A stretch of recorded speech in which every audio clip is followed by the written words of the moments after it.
Today's special guest is Nicole Boone. Nicole has been a news anchor for 34 years. Now more than ever, the media mountain is critical to achieving God's purposes in society, and she takes us behind the curtain to talk about the business and her job. If you want to know more about my book, you can find it at nexusmountainnetwork.com. Purpose will save your life. And Nicole talks about how she has fulfilled her purpose and continues to do so. Enjoy the show. Hello and welcome to this special episode with Nicole Boone. This is my first time interviewing a news anchor. That's pretty awesome. Nicole, welcome to the show. Oh, thanks for having me, Chad. I'm delighted to be with you today. All right, so now you can assess my interviewing skills by being on the other side of the table here. But you have a voice, and you've had a voice as a news anchor for 34 years. How did you start at 6 years old? That is phenomenal. Oh, just keep talking, Chad. You're very kind. But yes, I've been doing this a long time. I have to say that the Lord's been good to me. He gave me a really great career. I had one job prior to my lengthy job with WBTW, where I spent the majority of my time as a full-time news anchor. Believe it or not, my first job right out of college was with a Christian television station. And so it was owned by Dove Broadcasting at the time, and I worked 1 year there in Myrtle Beach, South Carolina. And then I left Myrtle Beach, South Carolina to move to Florence, South Carolina to work with WBTW News 13. And that's where I have been this entire time. Retired in 2020 from my full-time anchoring gig and do that part-time now. So to move to Rock Hill, South Carolina to get married. So God's been good to me. He really blessed me. I had envisions of moving to New York City and making it to the big time, because that's where the networks were all then. And we have so many more channels now, but still the main networks were in New York City. But God had other plans for me and really blessed me with a strong career in local television news. And I'm very thankful for that. Your answer said you gave God credit probably about 5 times in there. So I think we learned something from you just from that alone. When you were a little girl, is this something that you always wanted, or did you have any clues when you were little that this is something you wanted to do? When I was very young, I really didn't. But my father, who passed when I was 18 years old, and I didn't know this until after he had passed, and the stories that other family members would tell me. He was sitting at my grandmother's table, his mother, having lunch one day, and he looked over at the television, and there was a local anchor on. It was noontime, and he said, Nikki would really do well at that. That's what people called me growing up, was Nikki. That's my nickname. And when I became in television, I went with Nicole. But he said, Nikki would really do well at that. And I didn't know that. He probably knew something and saw something in me at a very young age that I didn't realize. But that really wasn't my focus when I was younger. I didn't envision that being on television was going to be my path. But when I got to college and I did an internship at WSPA in Spartanburg, South Carolina, I caught the bug then, and I realized this is a very important role. We are called to hold people accountable, tell people stories, make sure they know what's going on in their community. And oftentimes we are their voice when no one else can be someone's voice. And it's important to relay only the facts, not to have opinions, but to let people in their own communities know what's happening so that they're informed and they're aware and they can be a part of something if they choose to do that, right? So that's really when I caught the bug. So that's really neat. I wrote down the words accountable and facts. A lot has changed. I imagine just so much has changed since the time you started and where we are today. So what do you think the big differences between how media is done today, or the news, versus when you first started? Well, of course, the biggest factor is technology, right? These things have really changed how news is delivered immensely. So the tools have changed, the resources, the technology. Everyone can be out there filming and taping and recording and sending in and having an opinion and putting it on a social media platform. That has been probably one of the hugest changes and the way things are delivered into our universe these days. There's no longer ABC, NBC, and CBS sending out information. It's what you're doing. It's my own personal podcast online show now, Conversations with Nicole. It's people filming things and just putting them out there. So that it's in itself has changed the way news has changed, because all of those things are now at our fingertips to look at, to observe, to say, how do we use those things as we are broadcasting our newscast. And in traditional news media at local levels, we have to vet these things. We just don't take these clips or pieces of information and immediately put them out there. That's irresponsible. Platforms that do that are not responsible, but there are platforms that exist. That is not traditional media news. And believe it or not, you have a lot of Christians in newsrooms all across this country. But as a Christian, when I anchor the news, when I did full time, I don't preach the news. That's or put in my opinion, because that's not what a news anchor is called to do. Am I called to be nice to my comrades and fellow workers? Am I called to voice my opinion in a way that may lead others to Christ in the newsroom? Aren't we to be the hands and feet of Jesus by showing kindness? There are Christians in the newsroom, and they are doing those things. It's not, and you know what? And maybe people just see that in us, right? Without even saying it. Yeah. So God uses us in ways like that without it being in your face and contradictory to the job itself. Do you think that you emphasize the word local news? Do you think there's a difference between the experiences you've had in local news versus an entertainment news like a Fox or a CNN, where the audiences see them and watch them more for entertainment? Do you see a difference? Early on in my career, I did not. Okay. But 30 years later, I would say, yes, the national level is different. And while I would hope they would just all want to tell the exact facts and nothing else, I believe these platforms have become more of talk show, opinionated. I mean, let's face it, Fox is very conservative, right? Yeah. Some of the other ones are not. They're probably more left-wing influenced. So, I would like to think that the nightly news, where you have just the news, would be just giving the facts. Right. Maybe that's not the case anymore either, but I do think some of these networks do, unfortunately, lean more left or right, because that's what the particular audience wants. And it has become that way over the years, because I think our society is a reflection of that in a lot of ways. How we feel, our beliefs lead us to where we want to go to get our information, right? So, right or wrong, a lot of it is dictated through that viewership, who's watching, and also through money. We see that. It's unfortunate, but I think that is a reflection upon our world. Again, I go back and I say to local news, where I spent my career, I believe with all my heart and soul, most of the time you have people within a newsroom that their job, they are just wanting to make sure you know the facts and you know the truth. But right, we're all human though, right?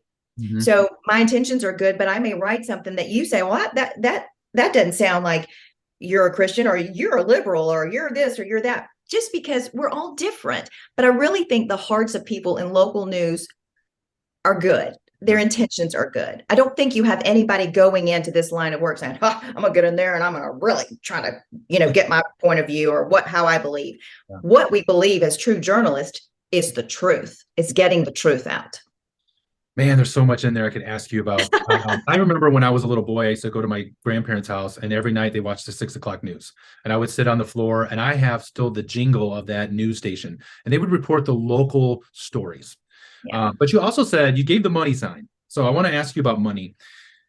There are paid advertisers for networks.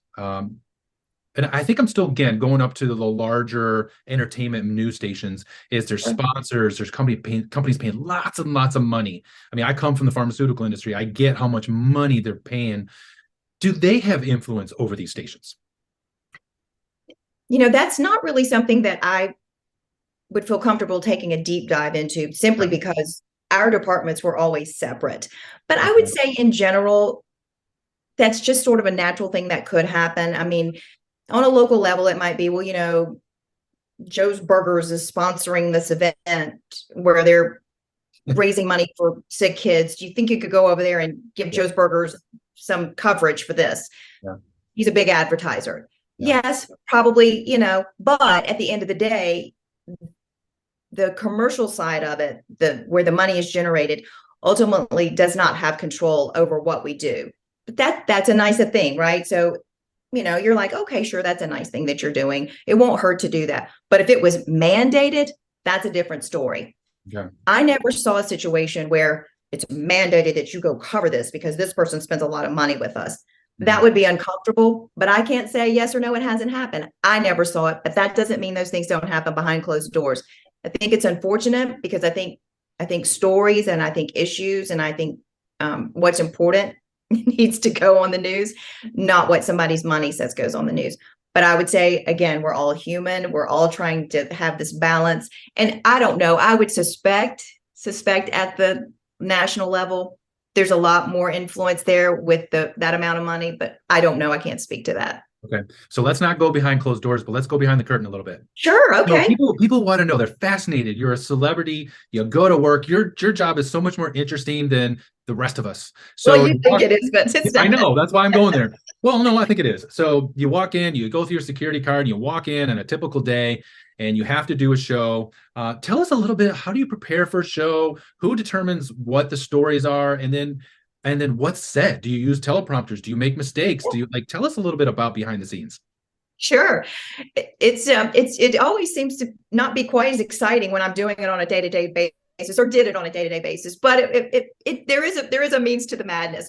So for me, in my last couple of years, I worked what would be the second shift. So I would go in at 2:30 and get off at midnight. But this same concept happens throughout the day. And believe it or not, there are people in television stations 24/7 because you have shifts that come in all day long because you have shows that start at 4 in the morning. So you have producers that come in at midnight. So I would see the morning crew coming in at midnight as I was leaving to go home. So just to kind of give you an idea, people be like, well, do you get Christmas off?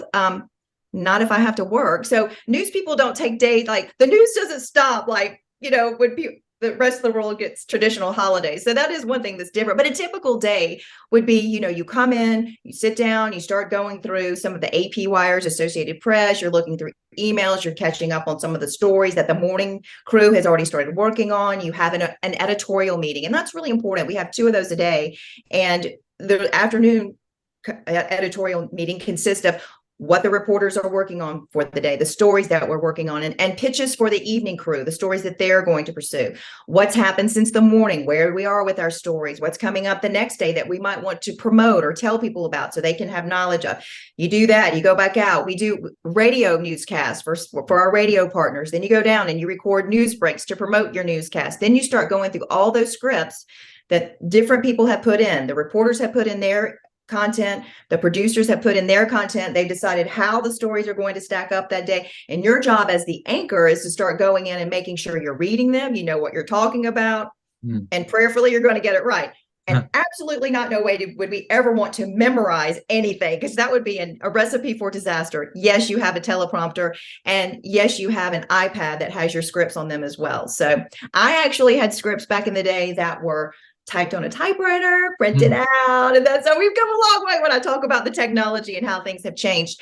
And so you get down there and you do you start reading your scripts, but that doesn't mean that there couldn't be breaking news and someone talks to you in your ear and tells you we're going to be doing this, or you're in the middle of a newscast and someone says, oh, we lost the live shot, pitch to this, ad lib to this. So anything can happen during a live show, and then you repeat that over and over again for each show. So it's never a dull moment, especially during hurricane season, because I lived along the coast of South Carolina. Yeah, that's a whole nother story. When you pack up, you move to the television station for a couple of days, and while the rest of the world is trying to take care of themselves, you've taken your family, you've put them to safety, and you've packed your bags, and you're living at the station for sometimes several days. So okay, that's cool. I didn't know that. Well, that's because journalists are also public servants as well. We have a duty. We are called to protect and help you in times of crisis. That's cool. I didn't know that or see it that way, but it makes perfect sense. Mm-hmm. So I should be thanking you for your service for hunkering Well, thankfully we had showers and all that at the television station, so we could look halfway decent while we were still on the air. But lots of sleep, sleeping at the station, 12-hour shifts where you just be sitting on the set the whole time, watching these storms come in. I had my co-anchor. We would, during a break, or I would say, I'm going to run to the restroom and you come back and I've got you covered. And, so it's really interesting. People probably would be amazed at, because they just see you on the air. They don't really understand you've left everything behind to Yeah. make sure they're safe and give them the information they need to stay safe. It's important. It's important. So I can't think about Anchor without thinking about the movie Anchorman. But Wrong so dude. so is there a moment where you just really botched something or you messed something that was embarrassing you? Yeah. Is there one that comes to mind? Well, I was on television a long time. I think some of the things that when you say botched, you have giggly moments. You had some things, some weird video that came up, and you might laugh on the air and that sort of thing. But I mean, when I first started, I can remember my very first live shot was during an election, and I was so scared. I was sweating, and do you remember the skit from Saturday Night Live where she's like, "Oh, I'm just so nervous." Yeah, I was kind of like that in my first live shot, Yep. like 20 something, 22 years old, and I'm pretty sure I was very bad that night. So, a lot of moments, not necessarily botched, but maybe you got a name wrong, or you could, just wouldn't roll off the tongue. And it's hard to know a lot of people's names. So we used to have this joke: if you can't pronounce it, just say it really fast and hope for the best. So. Mumble it real quick. Yeah. Joshua Leonard. Yeah, exactly. Oh, right. I bet it was fun behind the scenes. I would love that actually. All right, so you've interviewed some famous people. Tom Cruise, Darius Rucker from Hootie and the Blowfish. How was that? So the Tom Cruise story was very interesting. I didn't really interview him. I helped a coworker interview him, but he was in Darlington, South Carolina, filming the Days of Thunder. And at that time, again, this will show you how technology has changed. CNN, when they were just kind of doing the headline news and just were at the very beginning of their start, said, "We know Tom Cruise is in Darlington filming Days of Thunder, and we don't want to come down there, but could you go over and interview him for us and just send us back the tape?" And my assistant news director at the time was a man, and the rest of us were women, and we were all wanting to go interview Tom. He said, "I'll go do it, but we get to use the tape. You can't just do it. We're not going to do it for you." And that was back when we recorded on tape. So he gets over there at the hotel to interview Tom Cruise, and he forgets a piece of equipment. He calls back to the television station. I answer the phone, and he goes, "Hey, Nikki, I forgot a cable or such and such." He goes, "Can you bring it?" I said, "Absolutely." And I said, "I don't care if I lose my job. I'm going to meet this guy. Just with Tom Cruise, right?" So we go over to the hotel where he's doing the interview. And I said, "And I'm not going back until he's finished." So I sat there and acted like I was helping my coworker. And that's how I met Tom Cruise. He touched my shoulder. I always tell the story, Chad. This is so funny. So that is when Tom Cruise met Nicole Kidman. Oh. I said, if Tom Cruise would have been smart and like this Nicole, he'd have been a Christian. He would not have been in Scientology. That's right. So, yeah. And then, Darius Rucker, he is a part of Monday After the Masters that they've been doing for years with Hootie and the Blowfish. It's a big golf tournament. It comes to the beach. They raise money for several charities. Interviewed him there. So he's very nice. And I love the way that he gives back to South Carolina, being from the area. So my, again, growing up, I was really close to my grandma. And she was a wonderful lady, and her favorite show was Young and the Restless. Oh, yeah. I've been there to do that. No, that's why I'm asking. That's where I'm going. And she would tell me, she'd say, "Honey, Victor today, he didn't do what I wanted him to do. He's in real trouble." And my grandma would tell me the stories of Victor and Young and the Restless, and she would record it. And my older brother recorded it too, and they would watch it. I hear that you were on Young and the Restless. I was. And speaking of Victor, Eric Braden, I interviewed him, went into his little, his little room that he had there on the set of The Young and the Restless. And he looked at me, he said, "You're a very beautiful girl." And I was like, "Well, thank you." I was a little starstruck. I'm not going to lie, but he was super, super nice. Now, is your grandmother still around? Or, well, she would be happy to know he really is a nice man. So he was very nice to me. Yeah. So I interviewed him. It just worked out. Actually, this was back in the days when working at the station, we got to do some really fun stuff, in my opinion. As the years went by, didn't really get to do fun stuff like that anymore. So me and a photog, we went out to LA and we did, because we were a CBS affiliate, we interviewed the Young and the Restless, the Bold and the Beautiful, and they were all so very nice. I have to say, there wasn't one person that I met out there on the set of Y&R and Bold and the Beautiful that wasn't nice. And my little claim to fame was, back when we used to have payphones, see, technology changes, I stood in the background and acted like I was on a payphone, and that little clip made it back then. Oh, So is that what your part in the show that's what was? was my part. Yeah. Yes. Yes. Do you still have this clip? Somewhere on a 3/4 inch tape, probably, because that was, or maybe I forget what they're called, Okay. but it's on tape You somewhere. you have a picture of you and Victor together. I do. I would probably have to go Oh, through some of my photo you'll albums and find it find if you find it. If you want it, I find it. I will send it to my grandma's daughters. They'll love it. it. Okay. And that is so funny. I saw that and I was like, I have to ask her about this. Yeah. It was a fun So experience. is there a moment like when you were doing this and there was like a 9/11 or something significant was really happening, you felt the it's almost like you no longer felt the pressure to perform, but you felt the gravity of the moment, and what you said and what you communicated, you knew had great meaning. Especially if you cast a vision of fear or whatever it was. Is there a moment for you that comes to mind? I can share some moments with you, but I don't want to say fear moments. But I have a few moments I could share with you Yeah, about significant really, moments.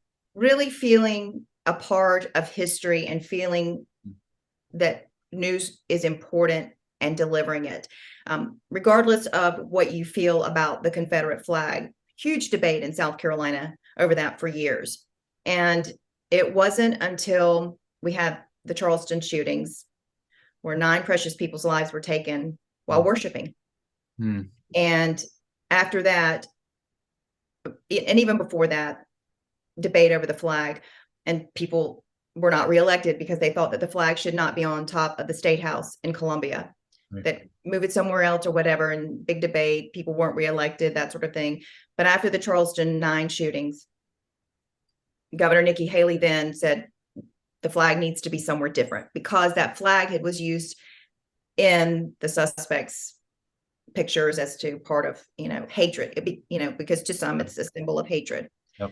Long story short, when the day came, it passed, and I was live on the air for a long time when they had the ceremony to take the flag down. They didn't want it to be a big deal, but they wanted to be respectful. But thousands and thousands of people turned up in Columbia, South Carolina for that. And I would have to say there was concern, fear that people might get out of control of what could happen. Oh. But I give credit to the good people of South Carolina. When tragedy happens, they come together. It's really quite beautiful.